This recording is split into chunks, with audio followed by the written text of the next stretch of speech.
Hello guys, and welcome back to another crypto airdrop video. If you're visiting this channel for the first time, hit the subscribe button and enable the notification bell to stay updated about all upcoming crypto news. Without further delay, let's jump right in. Skate has opened its doors for claiming. If you participated in their task and collected skates and ollies, you will be eligible to claim skate tokens. The more you interact with their bot, the more you will receive. As usual, you will find all the resources in the link in the description. Just keep in mind to hold some ETH or TON to cover all the gas fees for a successful transaction.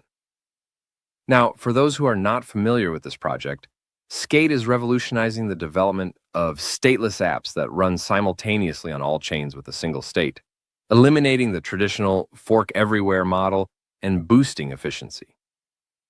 With the launch of TON, users can now participate in the Skate Airdrop by crafting skates using the Skateboard Workshop bot on Telegram. If you find this video helpful, share it with your crypto mates.